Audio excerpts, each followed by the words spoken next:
Hey everyone, Scotty James here, professional snowboarder, and I sat down with GQ Replay this week to reflect on some memorable moments in my career. Scotty James just Thanos snap.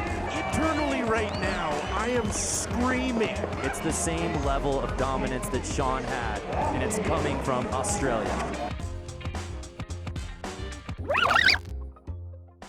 Two memorable runs in my career that live rent-free in my head is a run in Korea in 2017 for the Olympics test event, and I was coming into the third run. I was in third place at the time, and Shaun White was in first, and a Chinese guy named Yiwei Zhang was in second.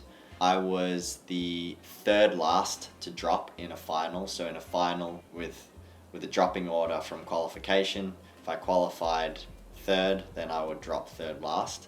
So Shaun was going last, Yiwei was in front of me, and then I went first between the three of us. I dropped in, I remember having a big smile on my face, and at this point I was feeling pretty good throughout the competition.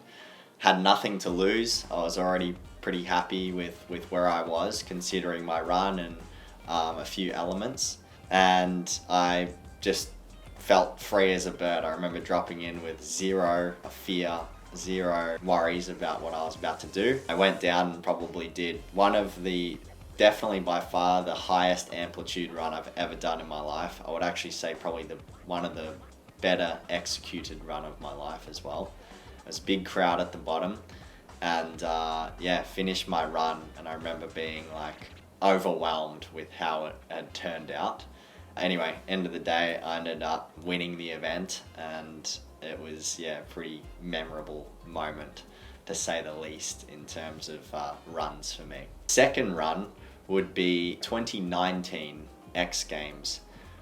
X Games had changed the format for the event and turned it into a jam session, a 30-minute jam session, which means we could do as many runs as we could in that 30 minutes with the stack of the order of the competitors. I had a run in mind about what I wanted to do, and the format also was about being creative. So you couldn't just do the exact same run over and over again and be repetitive. So that was also a different way for us to strategize on a competition narrative. I landed the run, but I didn't end up quite executing exactly the way that I wanted, and I had to improvise a little bit. I went back up, and I was still happy with the run and put me in first, and then I went up again, and I was like, okay, let's drop from the other side of the half pipe and do this run. So I went to do that, and we mixed it up, and I messed it up in the middle, and then I had to improvise the last three hits just on the spot and make up the tricks. Landed it. And at this point I was like, maybe I should just run with this. I don't know what's happening, but I'm executing everything really well. I felt like I was riding great, but I wasn't exactly executing the runs that I'd planned. So then I drop in again, and the same thing happens. So basically throughout the whole night of this X Games jam format session, which was really quite exciting, it was a tough competition, I think I only really landed one run that I had intended to do in terms of this trick, this trick, this trick, this trick, this trick to get to the bottom. And the rest of them were more like this trick, this trick. Oh, did one less 180. I'm gonna have to improvise to get to the bottom. And I did, and I ended up winning. And so that's memorable because I think I really had to channel maybe my ability or the gift of snowboarding that I love, and just be really in the moment and present, and reflect on obviously all of the hard training and practice that I'd been doing to be able to implement tricks into a run that maybe I hadn't really done much of before, or just wasn't planned. So I had to integrate them in within 0.1 of a second in the run. So that was really memorable, those two runs. Into the cap 9? Are you serious? That is so hard. There's that switch. Switch back 10? Backside 12? Okay. Craig has left the booth. Ladies and gentlemen, put your hands together. Scotty James continues his dominance in the pipe. Can we check cheat code? two most memorable tricks that I've learnt are more recently actually a switch McTwist is definitely one that's pretty tough. The reason it's so tough is for a few details. One is that riding switch backside in the half pipe is quite challenging. It's like trying to write a thesis with your left hand.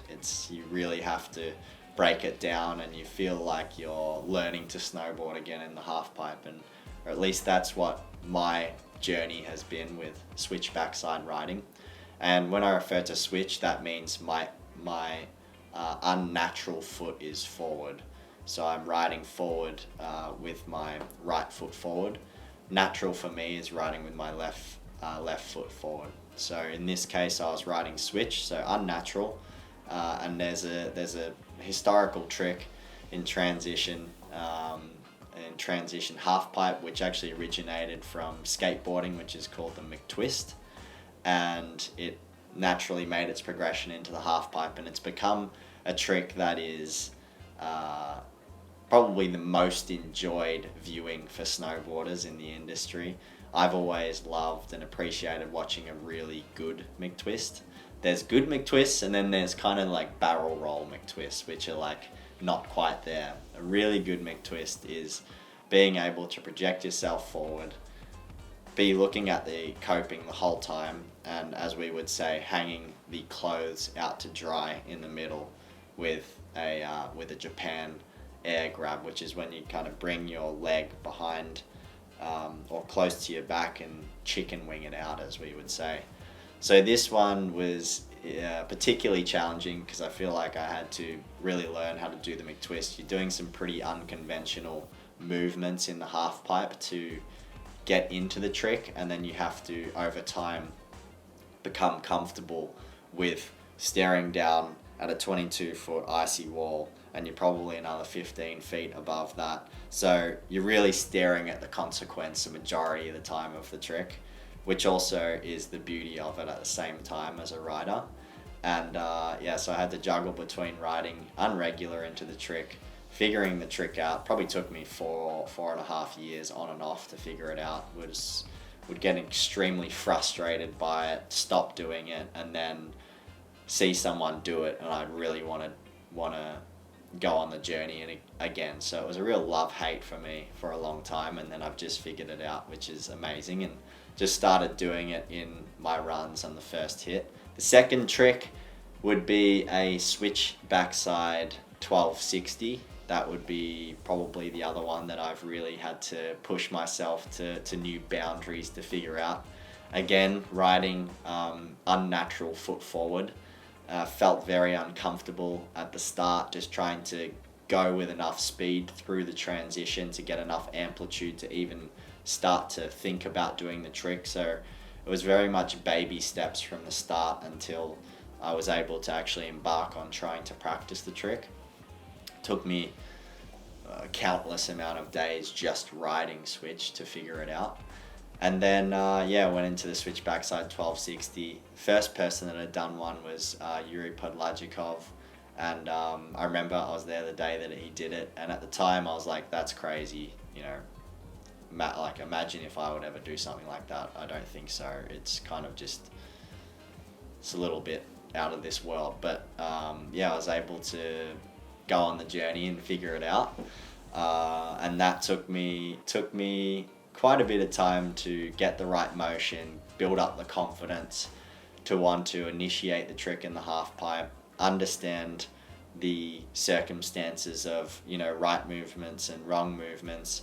I never learnt this trick into an airbag. These days, a lot of tricks from my competitors, including myself at times, use airbags as a safety net to obviously minimize risk and crashing. In this case, I just learnt the switch backside 1260 in the half pipe. So I'd switch back 3, switch back 5, switch back 9, and then switch backside 1260. So it was a progression, but I never went in the airbag, and I just trusted myself 110% in the process, and I was able to have it come to fruition. So those two tricks are definitely ones that have challenged me the most, but now are by far in my repertoire probably my favorites.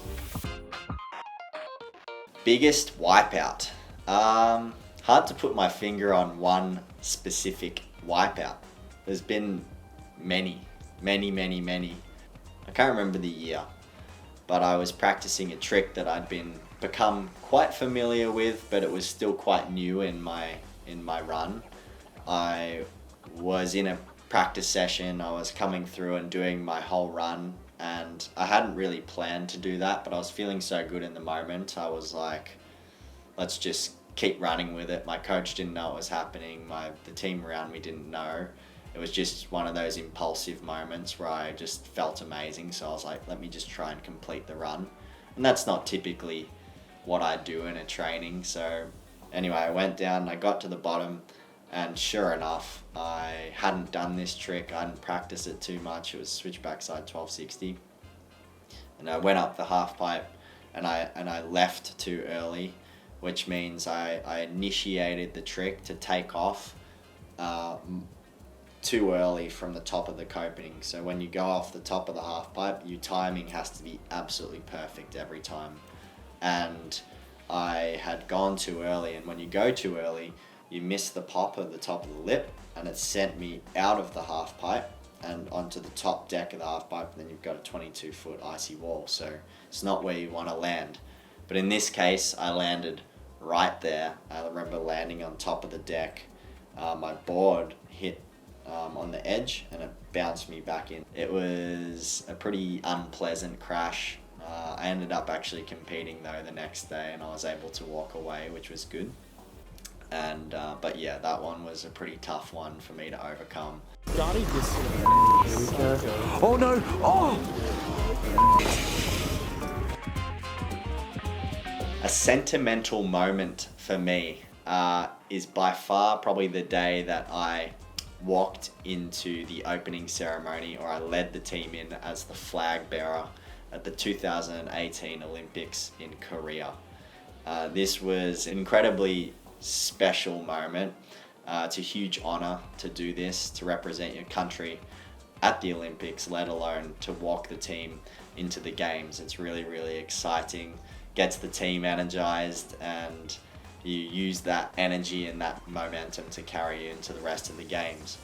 And why it's so sentimental to me was the first Olympics I remember watching vividly when I was very young was the Sydney 2000 Olympics, I think. Yeah, Sydney 2000. And Andrew Gaze walked the team in. I remember watching it and thinking that it was incredibly cool, which it is. And at the time, I remember asking my dad and my siblings, I was like, imagine that, how amazing that must feel. And yeah, I mean, little did I know that I was going to get that same opportunity one day.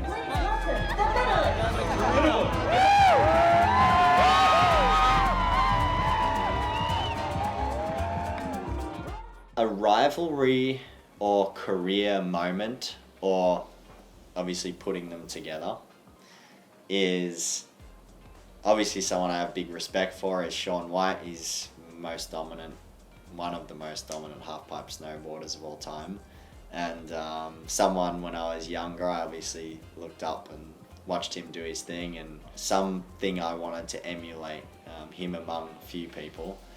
And yeah, I obviously at the 2000 Olympic Games, it became more of a rivalry necessarily than someone that I looked up to, which was kind of a funny transition, because, you know, growing up you'd watch him do his thing, and there's always this North Star that you wanted to strive to try and emulate, but then over time, and have huge respect for him, he was in the game for a long time. So obviously when I became of age to be a competitor in the men's category and wanting to win my own events and make a name for myself, he was still very much in the game and in the mix. So that was probably one where it turned from someone where I had to change the narrative in my head, not only, you know, obviously respect all of his accolades and what he'd done, and but I had to also transition into, okay, how do I beat this guy? How do I overcome, you know, myself and competing, and all of these other elements that would help me try and deliver a gold at the end of the day. And yeah, I mean, there were a few occasions. One was in Korea 2017 when I'd got over the top of him there, and a few times here and there. But yeah, I think for the most part, that was quite cool to watch that transition for myself personally. And you know, I have huge respect for him and everything he's accomplished on the accolades front for snowboarding. It's pretty incredible. So that would be someone where it's turned into a bit of a rivalry for sure.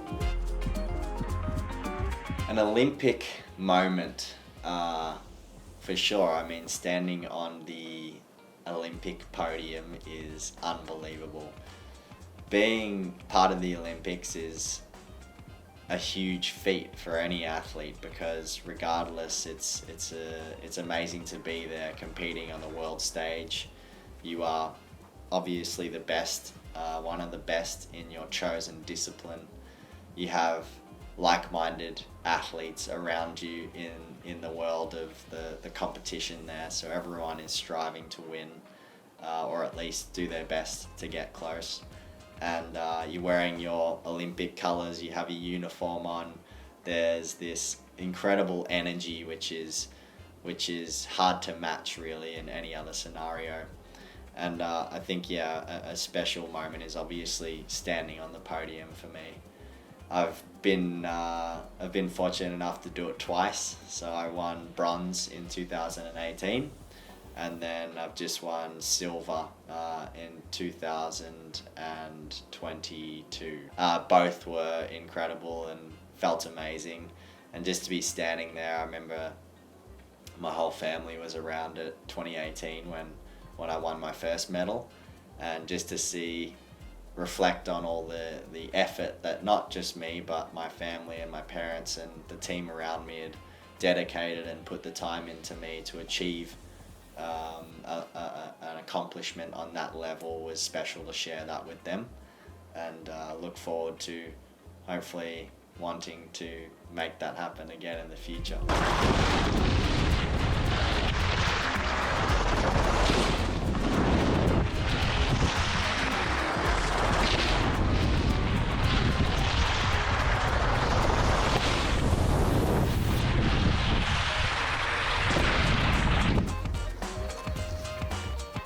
The proudest moment of my career, I would say moments. There's definitely been a lot of incredible moments in my career, but one in particular feeling, or very strong feeling that I have in the moments, is that I'm able to reflect on all of the incredible commitment, sacrifice from my family, traveling, that we all did collectively as a team. My mum and dad knew that this was something I wanted to pursue. It's a sport that is not typical in Australia, so the roadmap to get to where I am was very vague, unclear.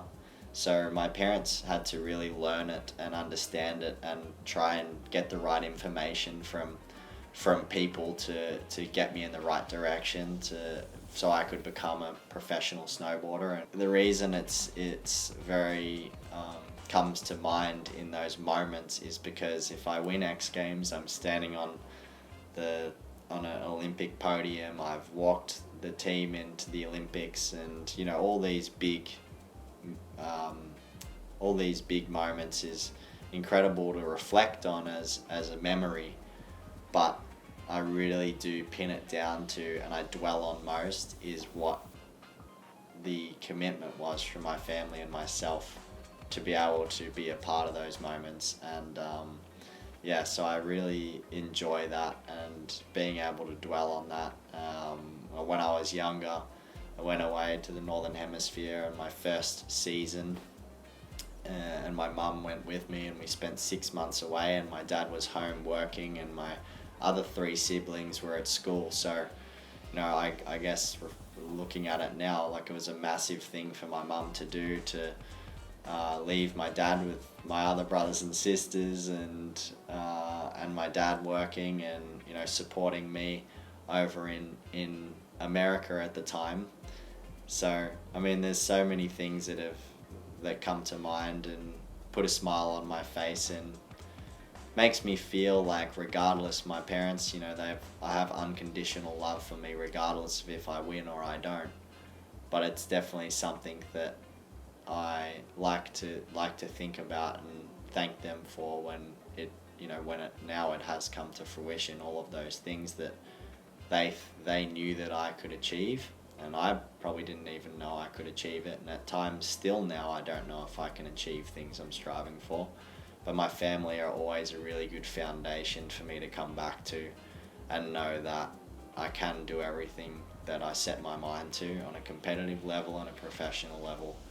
So to sum it up, the big moments make me dwell on the amazing memories that I have that took me to get to those accolades. So pretty cool. Scotty James, our defending gold medalist. Ooh, nice little front one into the half pipe there. Oh, okay. Now it's just a different sport now.